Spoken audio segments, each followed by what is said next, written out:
ರೇಷ್ಮೆ ನಗರ ಶಿಡ್ಲಘಟ್ಟ ವಾಸವಿ ರಸ್ತೆಯು ಸುಮಾರು 2 ತಿಂಗಳುಗಳಿಂದ ರಸ್ತೆಯು ಹದಗೆಟ್ಟಿರುವುದನ್ನು ಸ್ವತಃ ಶಾಸಕರೇ ಪರಿಶೀಲನೆ ಮಾಡಿ ಇಲ್ಲಿನ ಸ್ಥಳೀಯವಾಗಿ ಆಗುತ್ತಿರುವಂತಹ ಅನಾನುಕೂಲಗಳನ್ನು ಅಧಿಕಾರಿಗಳ ಬಳಿ ತರಾಟೆಗೆ ತೆಗೆದುಕೊಂಡು ಶೀಘ್ರವಾಗಿ ಕೆಲಸವನ್ನು ಮುಗಿಸಬೇಕೆಂದೇಳಿ ತಾಕೀತು ಮಾಡಿದರು. ಈ ಸಂದರ್ಭದಲ್ಲಿ ಹಲವು ಅಧಿಕಾರಿಗಳು ಪರಿಶೀಲನೆ ಮಾಡಿ ಕೆಲಸವು ಅತಿ ಶೀಘ್ರವಾಗಿ ಆಗಬೇಕು, ಇಲ್ಲವಾದಲ್ಲಿ ನಾನೇ ಇದನ್ನು ಖುದ್ದು ಇಲ್ಲೇ ಪರಿಶೀಲನೆ ಮಾಡಿ ರಸ್ತೆ ಮಾಡಿಸುತ್ತೇನೆ ಎಂದೇಳಿ ಆಕ್ರೋಶಭರಿತವಾಗಿ ಅಧಿಕಾರಿಗಳ ವಿರುದ್ಧ ಕೆಂಡಾಮಂಡಲವಾದ ಶಾಸಕ BN ರವಿಕುಮಾರ್. ಈ ಕೂಡಲೇ ಈ ರಸ್ತೆಯ UGD ಕೆಲಸಗಳನ್ನು ಮುಗಿಸಬೇಕು ಮತ್ತು ರಸ್ತೆ ಸುಗಮವಾಗಿ ಸಂಚಾರ ಮಾಡಲು ಅನುಕೂಲ ಮಾಡಬೇಕೆಂತೇಳಿ ಶಾಸಕರು ತಮ್ಮ ಅಭಿಪ್ರಾಯವನ್ನು ವ್ಯಕ್ತಪಡಿಸಿ ಅಧಿಕಾರಿಗಳ ವಿರುದ್ಧ ಧ್ವನಿ ಎತ್ತಿ ಶೀಘ್ರವಾಗಿ ಮುಗಿಸಬೇಕೆಂತ ಹೇಳಿದ್ದಾರೆ.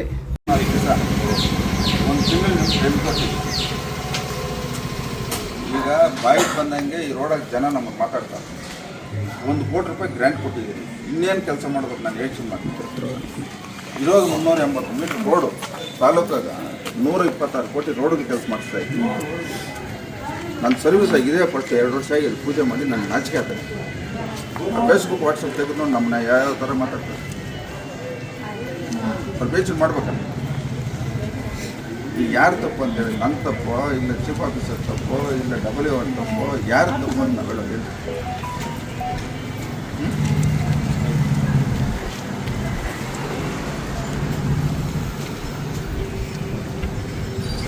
ಇನ್ನು 10 ದಿವಸ ಒಳಗಡೆ ರೋಡ್ ಕ್ಲಿಯರ್ ಆಗಬೇಕು. ಅದೇನೇ ಕೆಲಸ ಇಲ್ಲ ನೀವು ಮಾಡೋಲ್ಲ, ನಾನು ಇಲ್ಲೇ ಕುತ್ಕೊಂಡ್ಬಿಟ್ಟು ನಾನೇ ಮಾಡಿಸ್ತೀನಿ. ಈಗ ಶಿಡ್ಲಘಟ್ಟ ನಗರಸಭೆ ವ್ಯಾಪ್ತಿಯಲ್ಲಿ ಇವತ್ತು ವಾಸವಿ ರಸ್ತೆ ಸಂಬಂಧಪಟ್ಟಂಗೆ ಭಾಳಷ್ಟು ಸಮಸ್ಯೆ ಆಗಿದ್ದು, ಈ ಒಂದು ರಸ್ತೆಯಲ್ಲಿ ಇವತ್ತು ಈ ರಸ್ತೆಯಲ್ಲಿ ವಾಸ ಮಾಡ್ತಕ್ಕಂಥ ಗ್ರಾಹಕರಿಗೆ ಮತ್ತು ಈ ಭಾಗದಲ್ಲಿರ್ತಕ್ಕಂಥ ಜನಸಾಮಾನ್ಯರಿಗೆ ತೊಂದರೆ ಆಗಿರೋದು ನನ್ನ ಗಮನಕ್ಕೆ ಬಂದಾಗ ಕೂಡಲೇ ಸಂಬಂಧಪಟ್ಟಂತೆ ಇವತ್ತು ನಗರಸಭೆ ಆಯುಕ್ತರು ಮತ್ತು WO ಕರೆಸಿ ಏನಿವತ್ತು ಇಲ್ಲಿರ್ತಕ್ಕಂಥ ಸ್ವಲ್ಪ ಟೆಕ್ನಿಕಲ್ಲಾಗಿ ಪ್ರಾಬ್ಲಮ್ ಆಗಿರೋದ್ರಿಂದ ಇದು ರಸ್ತೆ ಹಾಕೋಂಥದ್ದು ಒಂದೇ ವಿಚಾರ ಅಲ್ಲ.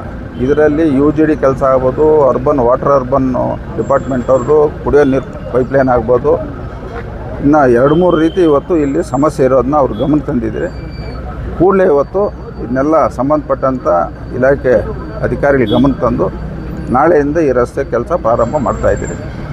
ಆದಷ್ಟು ಬೇಗ ಈ ರಸ್ತೆ ಕ್ಲಿಯರ್ ಮಾಡಿಸ್ತಕ್ಕಂಥ ಕೆಲಸ ನಾನು ಮಾಡ್ತೀನಿ. ಸರ್, ಇಲ್ಲೆಲ್ಲ ಮುನ್ಸಿಪಾಲಿಟಿ ಫೇಲ್ಯೂರ್ ಆಗ್ತಾ ಇದೆ ಅಂತ ಹೇಳ್ತಾ ಇದ್ದಾರೆ, ಅದ್ರ ಬಗ್ಗೆ ಹೇಳಬೇಕಂದ್ರೆ ಸರ್? ಮುನ್ಸಿಪಾಲಿಟಿ ಫೇಲ್ಯೂರ್ ಆಗ್ತಿದ್ದಂತೆ ಜನಸಾಮಾನ್ಯರು ಮಾತಾಡ್ತಾ ಇದ್ದಾರೆ. ನಾವು ಅಧಿಕಾರಿಗಳಿಗೆ ಕರೆಸಿ ಮುಂದೆ ಆ ರೀತಿ ಯಾರಿಗೂ ಜನಕ್ಕೆ ತೊಂದರೆ ಆಗ್ತೀರ ನಗರಸಭೆಯವರು ಎಲ್ರಿಗೂ ಸಹಕಾರ ಕೊಡ್ತಕ್ಕಂಥದ್ದು ಮತ್ತು ಅವರ ಹೇಳ್ತಕ್ಕಂಥ ಸಮಸ್ಯೆಗಳು ಅವ್ರು ಹೇಳ್ತಕ್ಕಂಥ ಸಮಸ್ಯೆಗಳನ್ನ ಬಗೆಹರಿಸ್ತಕ್ಕಂಥದ್ದು ನಾನು ಸೂಚನೆಯನ್ನು ಕೊಡ್ತೀನಿ. ಕ್ಲಿಯರ್ ಆಗಿದೆ. ಈಗ UGD ಏನೋ ಹೈಟ್ ಆಗಿದೆ ಅಂತ ಲೆಫ್ಟಿನೆಂಟ್ ಎಡಿಟರ್ ಅವರೇ ಡೌನ್ ಮಾಡ್ತಾರೆ. ಈಗ ನೆಕ್ಸ್ಟ್ ಪ್ರೋಸೆಸ್ ಏನು ಕೆಲಸ ಇವತ್ತೇ ಸ್ಟಾರ್ಟ್ ಆಗುತ್ತೆ. ಟ್ರಾನ್ಸ್ಪೋರ್ಟ್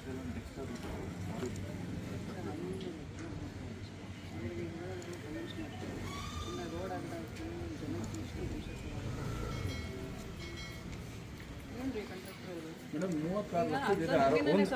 ಮೇಡಮ್ ಒಂದು ಮಾತು ಹೇಳ್ತೀನಿ, ನಾನು ಮಾತಾಡಕ್ಕೆ ಬಿಡಿ. 60 ಕಲ್ವರ್ಟ್ ಮಾಡೋದಕ್ಕೆ ಇವನ್ ಪೇಟ್ ಸರ್ ಕಲ್ವರ್ಟ್ ಹೆಂಗೆ ಮೇಡಮ್ ಮಾಡಲಿ? ಯಾರು ಬಂದು ಮೇಡಮ್ ನೀವೇನು ನಿಂತ್ಕೊಳ್ಳೋದು? ಇವತ್ತಿಗೆ 54 ದಿನ ಆಗಿದೆ. ಸುಧಾಕರ್ ಇವತ್ತಿಗೂ ಬಂದಿಲ್ಲ. ನಾನೇನು ಮಾಡೋದು? ಒಬ್ಬ ಇಂಜಿನಿಯರ್ ಇಲ್ಲ ಆಫೀಸಲ್ಲಿ, ಒಬ್ಬ WE ಇಲ್ಲ. 100 ಸಲ ಹೇಳಿದ್ದೀನಿ. ಅಲ್ಲಲ್ಲ ಮೇಡಮ್, ನಿಮ್ದಲ್ಲ ಮೇಡಮ್, AWE ನಾನು ಹೇಳಿದ್ದೀನಿ ಮೇಡಮ್. ಒಬ್ಬರು ಇಲ್ಲ ನನಗೆ ಆಫೀಸಲ್ಲಿ. ಬಂದು 100 ಸಲ ಹೇಳ್ತೀನಿ ಕೆಲಸ ಮಾಡಿಸೋದಕ್ಕೆ. ನಾನು ಓನ್ ಮಾಡೋಕ್ಕಾಗೋದಿಲ್ಲ, ಇದು ರೋಡ್ ಕೆಲಸ. ಎಷ್ಟು ಸಲ ಹೇಳಿದ್ರು ಒಬ್ಬರು ಇಲ್ಲ ಮೇಡಮ್ ಜವಾಬ್ದಾರಿ ತಗೊಳಕ್ಕೆ. ಎಸ್ಟಿಮೇಷನ್ ಇದೆ ಮೇಡಮ್ ನನ್ನ ಹತ್ರ ನೋಡಿ. ಕಲ್ವರ್ಟ್ ಕೆಳಗಡೆ ಯೂನ್ ಪೈಪ್ ಕಲ್ವರ್ಟ್ ಮಾಡಬೇಕಾದ್ರೆ ನಾವು ಯೂನ್ ಪೈಪ್ ಹಾಕಿದ್ಮೇಲೆ ಅದ್ರ ಮೇಲೆ ಕಲ್ವರ್ಟ್ ಇಲ್ಲ ಮೇಡಮ್. 61 ಲಕ್ಷದಲ್ಲಿ ಇರೋದು ಅದು ನೋಡಿ ಬೇಕಾದ್ರೆ. ಮನೆ ಮ್ಯಾಟ್ರ್ ಅಲ್ಲ, ನೀವು ಸುಮ್ಮನೆ ಟೆಕ್ನಿಕಲಾಗಿ ಮಾತಾಡಿ ಕೆಲಸ ನೀನೆಲ್ಲ ಕ್ಯಾನ್ಸಲ್ ಮಾಡಿ. ಅಧ್ಯಕ್ಷರೇ ಬೈಕ್ ನಾನು ಗ್ಯಾರಂಟಿಯಾಗಿ ದುಡ್ಡು ಕೊಡ್ತೀನಿ, ಕೆಲಸ ಮುಗಿಸು. ಅದೇನಾಯ್ತು ಅದು ಎಸ್ಟಿಮೇಟ್ ತಗೊಂಡು ಯಾಕೆಲ್ಲ ನೀವು ಒಬ್ರ ಮಗೊಬ್ರು ಮಾತಾಡ್ಕೊಂಡು ಕೆಲಸ ಮುಂದಕ್ಕೆ ಆಗ್ತಾ ಇದ್ರಿ? ಅವನು ಬಂದು ಟೆಂಡರ್ ಹಾಕಿದ್ದು, ಅವನು 2 ವರ್ಷ ಸತಾಯಿಸಿದ್ದು.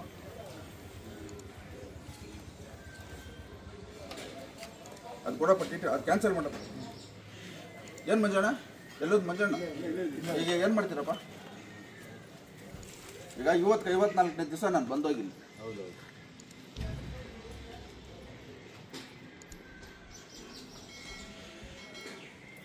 ಡೈಲಿ ಬರ್ತಾ ಎಲ್ಲಿ ಬರ್ತಾ ಇದ್ದೀರಿ? ಈಗ KEB ಅವರು ಕೆಲಸ ಅವ್ರು ಮುಗಿಸಿದ್ರು, ಅರ್ಬನ್ ಅವ್ರು ಮುಗಿಸಿದ್ರು.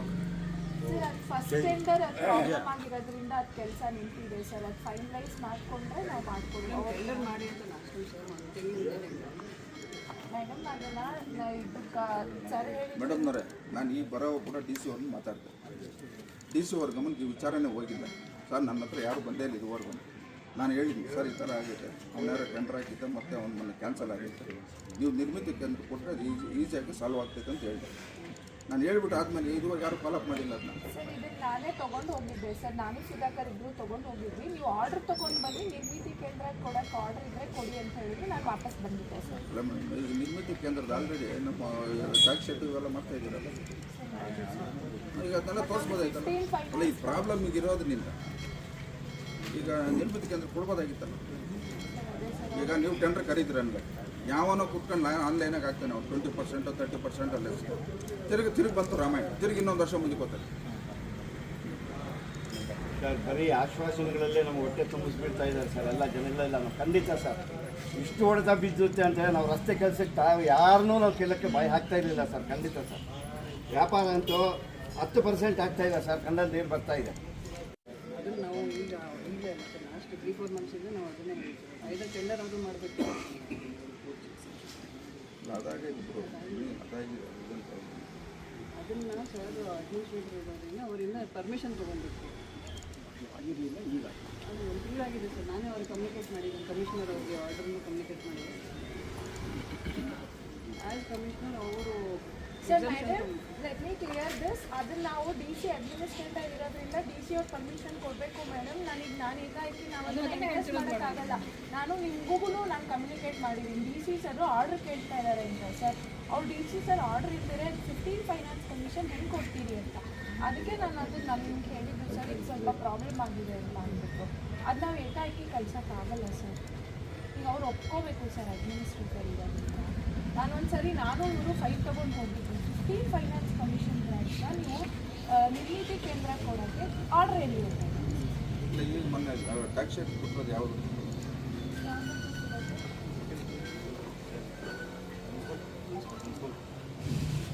ಅದು ಸರ್ ಅವರು ನಾವು ವರ್ಕ್ ಆರ್ಡ್ರ್ ಇಲ್ಲ ನಾನು ಮಾಡಲ್ಲ ಅಂತ ಇದ್ದಾರೆ ಸರ್. ಏನು ಬರೋಣ ವರ್ಕ್ ಆರ್ಡ್ರ್ ನೀವು ಹೆಂಗೆ ಮಾಡ್ತೀರಾ ಅಂತ ನಮ್ಮನ್ನೇ ಕೇಳ್ತಾರೆ. ನೀನು ಹೆಂಗೆ ಮಾಡ್ತೀಯ, ನೀನು ಇದು ಮಾಡ್ತೀಯಾ, ವರ್ಕ್ ಆರ್ಡ್ರ್ ಕೊಡ್ತೀರಾ ಅಂತ ಮಾತಾಡ್ತಾರೆ. ಯಾರು ಕೇಳಿ ಇವಾಗ ಅದೇ ವರ್ಕ್ ಆರ್ಡ್ರ್ ಕೆಲಸ ಮಾಡೋದಕ್ಕೆ ಹೇಳೋಕ್ಕಾಗಲ್ಲ. ನಾನು ನಿರ್ಮಿತಿ ಕೇಂದ್ರ ಸುಧಾಕರ್ 1000 ಸಲ ವರ್ಕ್ ಆರ್ಡ್ರ್ ಅವೆಲ್ಲ ಇದ್ದಾಗ ಈ ರೋಡ್ ತೆಗೆದಿದ್ದಾರೆ.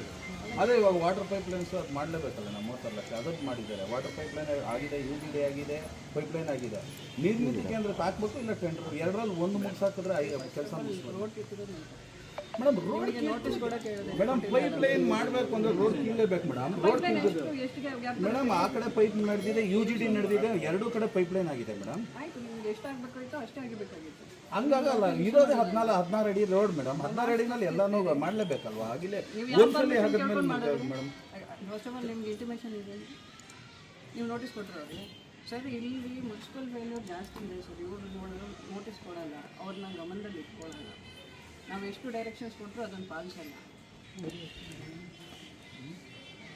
ಇವರಿಗೆ ಹೀಗೆ ಅಲ್ಲ ಸರ್, 3 ತಿಂಗಳಿಂದ ಹೇಳ್ತಾ ಇದ್ದೀವಿ ನೋಟಿಸ್ ಇಶ್ಯೂ ಮಾಡಿ ಇಮಿಡಿಯೇಟ್. ಯಾಕ್ರಿ ಅವರಿಗೆ ಕಾಂಟ್ರಾಕ್ಟರ್ ನೋಟಿಸ್ ಇಶ್ಯೂ ಮಾಡಿಲ್ಲ? ಅವರು ಹೇಳಿದ್ಮೇಲೆ ಎಷ್ಟು ಕೊಟ್ಟಿದ್ದೀರಾ? ಅಲ್ಲ, 35 ಲಕ್ಷ ಫಸ್ಟ್ ಆಗಿರೋದ್ರಲ್ಲಿ ಏನೇ ಹೋಗ್ತಾ ಇದೆ? ಪೈಪ್ಲೈನು, UGD ರೈಸಿಂಗು, ಆಮೇಲೆ ಕಲ್ವರ್ಟ್, ಆಮೇಲೆ ಒಂದು ಸರಿ ಕೋಟಿಂಗ್ ರೋಡ್ ಆದಮೇಲೆ ಅದ್ರ ಮೇಲೆ ಸ್ಟೀಲ್ ಕಟ್. ಇವಾಗ ಅವರು 61 ಲಕ್ಷದ ಹಾಕೋವರೆಗೂ ಸ್ಟೀಲ್ ಕಟ್ಟಕ್ಕಾಗೋದಿಲ್ಲ. ಇವಾಗ ನೆಕ್ಸ್ಟ್ ಇರೋದೇ ಅವ್ರಿಗೆ ಮಾಡೋದು ಕೆಲಸ.